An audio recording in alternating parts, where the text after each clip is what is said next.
গল্পের নাম আমাদের বাড়ি। সকাল সকাল শাশুড়ির রুমে এসে দাঁড়িয়ে আছি। আমার ঠিক দুই পাশে তিনজন জা দাঁড়িয়ে আছেন। বিয়ে হয়ে শ্বশুরবাড়ি আসলাম মাত্র একদিন হলো। একদিন যেতে না যেতেই সকাল সকাল এমন করে শাশুড়ির তলব পেয়ে আমি একটু ভয় পেয়ে গেলাম। যাদের কাছে জিজ্ঞেস করব তার সুযোগই পেলাম না। সবাই হন্তদন্ত হয়ে শাশুড়ির রুমে এসে হাজির। শাশুড়ি খুব গম্ভীর হয়ে বললেন, ভয় পাওয়ার কারণ নাই ছোট বউ। বাড়ি উত্তরে একখান জামরুল আর কদবেল গাছ আছে। এই দুই গাছের মাঝামাঝি একটা নারিকেল গাছ লাগানোর দায়িত্ব তোমার। শুধু লাগালেই হবে না, মাঝে মাঝে যত্ন আত্মীয় নিবা। বিয়ে হয়ে শ্বশুরবাড়ি আসলাম মাত্র একদিন হলো। এর মধ্যে নারিকেল গাছ লাগানোর কথা শুনে আমার ভয় যেমন বাড়ল তেমনি রাগও হলো। কোথায় এসে আমি পড়লাম। আমি চুপচাপ দাঁড়িয়ে আছি দেখে শাশুড়ি একটু কঠিন করে বলল, কথা বোঝো নাই বউ? আমি বললাম, বুঝেছি আম্মা। বুঝলে ভালো, বড় বউ তোমারে সব দেখাই দিব। এই বাড়ির বউ হইয়া আইছ, কাজকর্ম মন দিয়া করা লাগবে ছোট বউ। জি আম্মা। আমার শাশুড়ি এবার একটু রাগি চোখে মেজো জায়ের দিকে তাকালো। মেজো যা আমতা আমতা করতে করতে বলল, আম্মা, দোষটা আমার, আমাকে আপনি ক্ষমা করে দেন।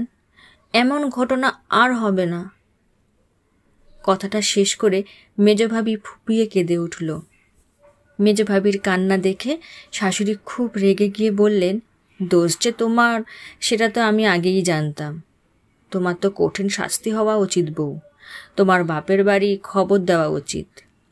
কিন্তু আমি চাই না এই বাড়ির খারাপ কোনো সংবাদ বাইরের মানুষের কানে যাক। এই বিচার আমি একা করব। এই সংসার আমার, এখানে অন্যায় কিচ্ছু আমি বরদাস্ত করব না। কথা শেষ করে শাশুড়ি বিড়বিড় করে কী সব পড়লেন। আমরা দাঁড়িয়ে আছি। আমি কি করব বুঝতে পারছি না। হঠাৎ করে শাশুড়ি বললেন, তোমরা যাও। শাশুড়ি রুম থেকে বের হয়ে আসার পর আমার কাছে সব কিছু যেন উল্টাপাল্টা লাগছে। মেজো ভাবির কান্না দেখে আমার খুব খারাপ লেগেছে, যদিও আমি বুঝতে পারছি না বিষয়টা কি। তারপরও এখন শাশুড়ির ওপর খুব রাগ হচ্ছে। একজন শাশুড়ি যদি এমন করে বাড়ির বউদের শাসন করে তবে তা তো কিছুতেই মেনে নেওয়া যাবে না। আমিও খান বাড়ির ছোট মেয়ে, আমারও সব এরপর খবরদারি চলবে না। আমি মনে মনে ঠিক করলাম, গাছ আমি লাগাবো না, ইচ্ছা করেই লাগাবো না। দেখি শাশুড়ি আমার কী করে।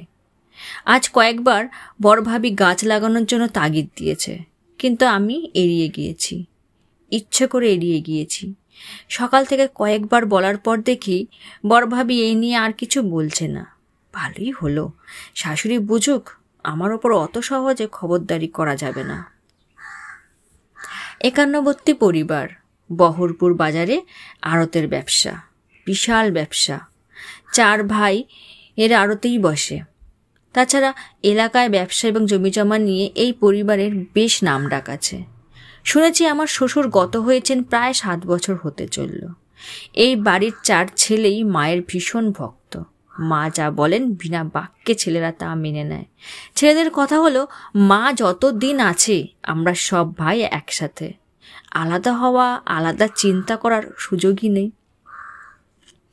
এই নিয়ে বাড়ির বউদের কোনো অভিযোগ কাজে লাগবে না। বাড়ির বেশিরভাগ বিষয়ে এই শাশুড়ি সিদ্ধান্ত দেন, আর সেই সিদ্ধান্তে বাড়ির ছেলেদের খুব একটা দ্বিমত নেই এবং থাকেও না।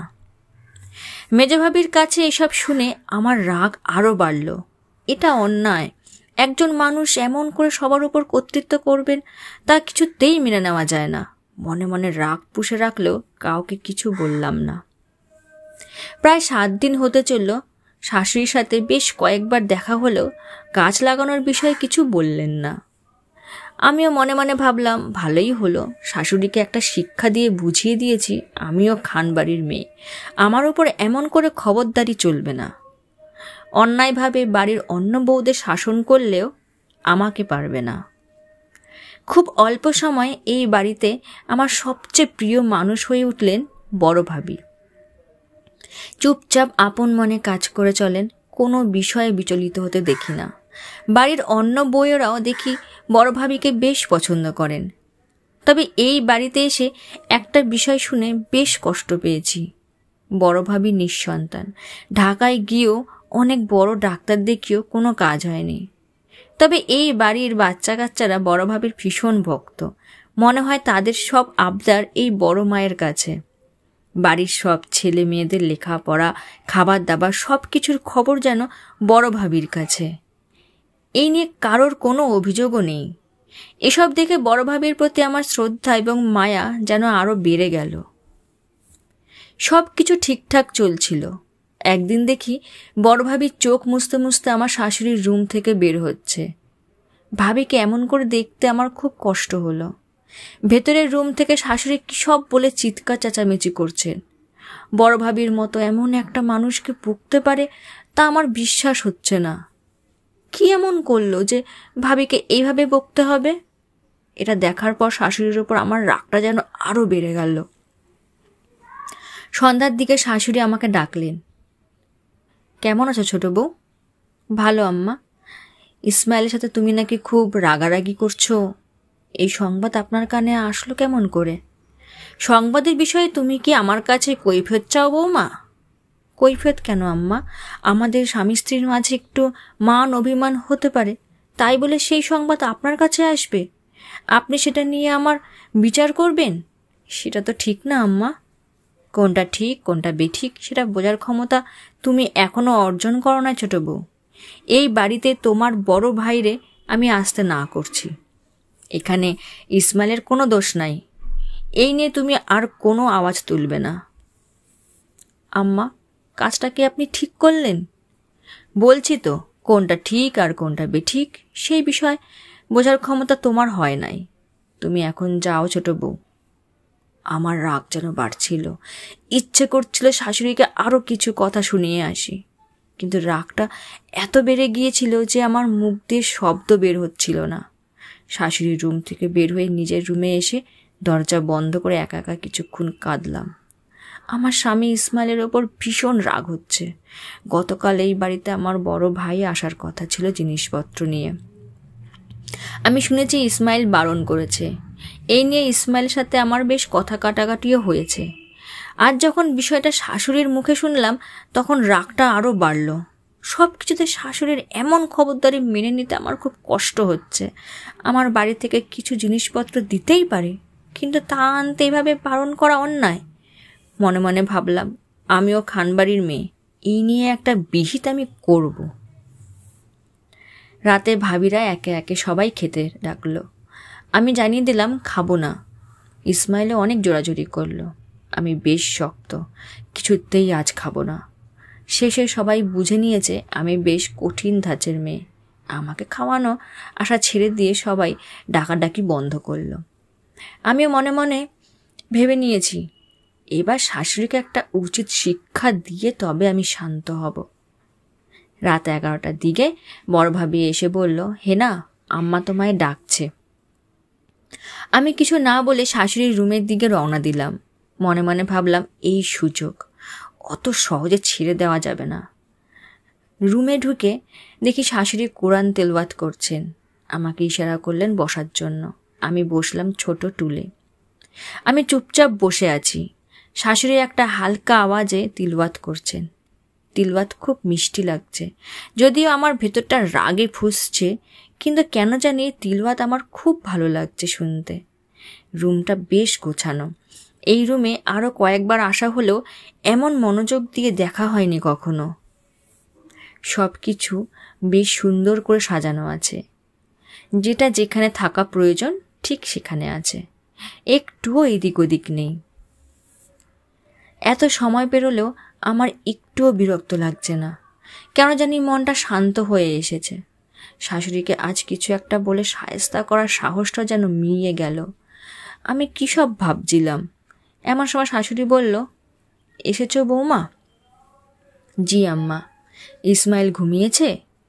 শুয়ে পড়েছে, এতক্ষণে হয়তো ঘুমিয়ে পড়েছে। যাক, ভালো হলো। তোমার সাথে এখন কিছুক্ষণ গল্প করা যাবে। আমার ভেতর রাগ এখনও আছে, কিন্তু কিছু একটা বলতে গিয়েও বলতে পারলাম না। তখন শাশুড়ি বলা শুরু করলেন, এই বাড়িতে আমি বউ হয়ে আসি মাত্র 16 বছর বয়সে। কলেজে উঠতেই বিয়ে হয়ে গেল। নিজের ভেতর কত রকম স্বপ্ন ছিল। বিয়ের পর ভাবলাম সব শেষ। রান্না বান্না, স্বামী, সন্তান, এই নিয়ে যেন জীবন। আস্তে আস্তে সংসার বড় হতে লাগলো। ঘর বাড়ি, জমি জমা, সম্পত্তি সব যেন আস্তে আস্তে বাড়তে লাগলো। কিন্তু এই বাড়ির বউ হয়ে আসা, এই আমি ঠিক আগের মতোই আছি। বাবার বাড়ি থেকে সব কিছু ছেড়ে বসতি করলাম এই শ্বশুরবাড়ি। নিজের জীবনের বিশাল একটা সময় এই সংসারের পেছনে দিয়েও মনে হতে থাকে আমি শুধু এই বাড়ির বউ। সবাই আমাকে অমুক বাড়ির বউ বলে চেনে। এত কিছু করেও আমি এখনো অমুক বাড়ির বউ। রাশেদের মা, ইসমাইলের মা তো খুব কদাচিৎ। শাশুড়ি একটা দীর্ঘশ্বাস দিয়ে বললেন, আমাকে দেখে তোমার মনে হতে পারে এই বাড়ির সব কিছুর হর্তাকর্তা বুঝি আমি। চাইলেই অনেক কিছু করতে পারি। হ্যাঁ পারি, এখন চাইলে অনেক কিছু করতে পারি মা। তবে নিজের জন্য কিছুই তো করতে পারি না। আমার বিয়ের বছর খানিক পর ছোট ভাইটা মারা গেল টাইফয়েডে। টাকার অভাবে ঠিকমতো চিকিৎসা করাতে পারিনি। আব্বা তো সামান্য স্কুল মাস্টার। আব্বাকে কত কিছু খাওয়াতে ইচ্ছা করত, অথচ এই সংসারের কোনো কিছুই আমার হাতে নেই। স্বামীর কাছে বলে কোনো লাভ ছিল না। দূর থেকে বড় বাড়ির বউ হয়ে আমি শুধু চোখের পানিই ফেলেছি। ছোট বোনটার বিয়েতে একটা স্বর্ণের জিনিস দেওয়ার কথা ছিল, শেষে আমার শ্বশুর না করলেন। সে যে কি কষ্ট আমার। বোনের বিয়েতেও গেলাম না। আমি শুধু এই বড় বউ হয়ে রইলাম। শাশুড়ি এবার একটু থামলেন। আমি এক দৃষ্টে তাকিয়ে আছি শাশুড়ির দিকে। আমার কিছুই বলতে ইচ্ছা করছে না। আমার শাশুড়ি আবার বলা শুরু করলেন, এখন আমার হাতে অনেক কিছু আছে। ছেলেদের বললে অনেক কিছু হয়ে যাবে, কিন্তু আমার তো আর কেউ নেই মা। বাবা মা মারা গেছেন সেই কবে। ভাইটা তো মরেই গেল। বোনেরাও এখন বেশ ভালো আছে। আমার নিজের জন্য যে কিছুই করার নেই। শাশুড়ি একটু চঞ্চল হয়ে উঠলে, তুমি বোধহয় রাগ করেছো এই বাড়িতে আসতে না আসতে তোমাকে আমি গাছ লাগানোর কথা কেন বললাম? আমি আমতা করতে করতে শাশুড়ি বলল, আমি তো জানি তুমি রাগ করে সেই গাছ লাগাওনি। আমি বড় বউকে বারণ করেছি এই নিয়ে তোমাকে যেন কিছু না বলে। মা, আমি চাই এই বাড়ি তোমাদের হোক। বাড়ির উত্তর পাশে বড় নারিকেল গাছটা লাগিয়েছে এই বাড়ির বড় বউ। তার পাশের নারিকেল গাছটা সেজ বউ। পূব দিকে লকলকিয়ে বড় হওয়া নারিকেল গাছটা মেজে বউ লাগিয়েছে। এই গাছগুলো এই বাড়ির বউদের লাগানো, বুঝতে পেরেছ? গাছগুলো দিন দিন বড় হবে, এই বাড়ি ছায়া দিবে, ফল দিবে। তার চেয়ে বড় কথা, এই গাছগুলো এই বাড়ির চারিপাশে ঘিরে রাখবে তা না। এই গাছগুলো দেখলে তোমাদের ভেতর একটা সাহস আসবে। লম্বা হয়ে এই গাছগুলো মাথা উঁচু করে দাঁড়িয়ে থাকবে। এই গাছ দূর থেকে দেখলে মনে হবে এই বাড়িটা তোমরা আগলে রেখেছ। তাছাড়া বাড়ির পুরুষ মানুষগুলো এসব গাছ দেখলে বুঝতে পারবে এই বাড়ির বউয়েরা মাথা উঁচু করে দাঁড়িয়ে আছে। তাদের অসম্মান করা অত সহজ নয়। তোমাদের শেকড় এই বাড়ির মাটির সাথে শক্ত হয়ে আছে। এই বাড়ি যে তোমাদের, এটা আমাদের বাড়ি, আমার এই বউদের বাড়ি। রাগ ক্ষোভ নিয়ে যেই আমি এই শাশুড়ির রুমে বসে প্রতীক্ষা করছিলাম শাশুড়িকে আজ হেনস্থা করে ছাড়ব, সেই আমি চোখের জল আটকে রাখতে পারছি না কিছুতেই। আমি কাঁদছি বাচ্চাদের মতো করে। আমার কান্না মনে হয় না শাশুড়ি খুব একটা দেখেছেন। তিনি আপন মনে গল্প করে চলেছেন। আম্মা এবার একটু রাগ দেখিয়ে বলল, বড় বউয়ের ওপর আমার রাগ খুব। রোজ দিন আমার কাছে এসে কান্নাকাটি করে। আমি বললাম, কেন আম্মা? কেন আবার? নিজের কপালে নিজে কুড়াল মারতে চায় মেয়েটা। এমন বোকা হলে চলে? আমার বড় ছেলের আবার বিয়ে দিতে চায়। সে তো সন্তান দিতে পারল না, আবার বিয়ে করালে নাকি নতুন বউয়ের সন্তান হবে। আমি বলে দিয়েছি আমি জীবিত থাকতে এবং আমি মারা গেলেও এই কাজ হতে পারবে না। আল্লাহ তাদের কপালে সন্তান রাখে নাই। বাড়িতে আরও ছেলে মেয়ে আছে। আমার ছেলের বংশ নিয়ে বড় বউয়ের চিন্তা করার কোনো দরকার নাই। কত বড় বেয়াক্কেলে মেয়ে দেখেছ? খুব ভালো করে বকেছি মেয়েটারে। আমার খুব খারাপ লাগে এমন করে বকতে, কিন্তু এসব শুনলে মাথা কি আর ঠিক থাকে? আমার শাশুড়ি এবার একটু শান্ত হয়ে বলল, আমার একটু পানি দাও মা, অনেক কথা বলে ফেলেছি, গলাটা শুকিয়ে গেল, কাঠ। পানি খেয়ে গ্লাসটা হাতে রেখে তিনি বললেন, কিছু জিনিসপত্র মানে ফার্নিচার নিয়ে তোমার ভাই আসতে চেয়েছিল, আমি না করেছি। আমি জানি এই নিয়ে তুমি খুব রাগ করেছো মা, কিন্তু আমি যে তোমার বাপের বাড়ি থেকে এইসব নিতে পারবো না। আমি বেঁচে থাকতে এইসব জিনিস এই বাড়িতে ঢুকবে না, এটা অন্যায় মা। আমি জানি তোমার বাপের বাড়ির অনেক সহায় সম্পত্তি, এসব তোমার বাপে খুশি হয়ে দিচ্ছে, কিন্তু এসব আমার বাড়িতে ঢুকলে আমার অন্য বউদের মনটা ছোট হয়ে থাকবে। আমার সব বউদের বাপের বাড়ির অবস্থা তো তোমাদের মতো না মা, তারা চাইলেও কিছু দিতে পারবে না। তাছাড়া ছেলেদের বিয়ে দিয়ে কোনো জিনিস আমি এই বাড়িতে আনবো না, এটা আমার আগে থেকেই শপথ করা। এই নিয়ে তুমি আর কিছু মনে করো না মা, আমি বলে দিয়েছি তোমার বাড়ির লোকজন যেন যখন তখন আমার বাড়ি বেড়াতে আসে। তারা বেড়াতে আসলে আমার খুব খুশি লাগবে। একটু দূরে বসা ছিলাম আমি, উঠে গিয়ে আমার শাশুড়ির কাছে গিয়ে বসলাম। কাছে যেতেই আমার মাথায় একটু হাত বুলিয়ে দিলেন। তিনি দেখছেন আমি কাঁদছি, অথচ তিনি একটি বার কাঁদতে বারণ করলেন না। আমার শাশুড়ির কোলে মাথায় গুজে আমি শুয়ে আছি। তিনি আমার মাথায় হাত বুলিয়ে দিতে দিতে বলছেন, আমি জানি মেজ বউয়ের শাস্তির কথা শুনে তুমি ভয় পেয়েছ। ভয়ের কিছু নাই মা, মেজ বউ অন্যায় করেছে, এই অন্যায় আমার মেয়ে করলেও আমি একই শাস্তি দিতাম। কি করেছে আম্মা? গত ঈদে আমি সব বউদের হাতে কিছু টাকা দিয়েছি তাদের বাপের বাড়ির লোকজনের জন্য কেনাকাটা করতে। মেয়েরা সবসময় তো বাপের বাড়ির জন্য কিছু করতে পারে না। ভাবলাম ঈদে মেয়েরা নিজের হাতে নিজের মতো করে কিছু উপহার দিক, এতে তাদের মনটা বড় হবে। অথচ আমার মেজে বউ করলো কি, সেই টাকা নিজের কাছে রেখে দিল, একটা টাকাও খরচ করলো না। আমি ভীষণ কষ্ট পেয়েছি ছোট বউ। টাকা লাগলে বলতো, মানুষ এতটা ছোট মনের হয় কি করে? ঘটনা শুনে আমি নিজের লোক পাঠিয়ে কেনাকাটা করে বিয়াই বাড়ি পাঠালাম। শাশুড়ির কোলে মাথা গুজে আমি শুয়েছিলাম। আমি মাথা তুলে একবার শাশুড়ির মুখটা দেখলাম। আমার কেন জানি মুখটা দেখতে খুব ইচ্ছা করল।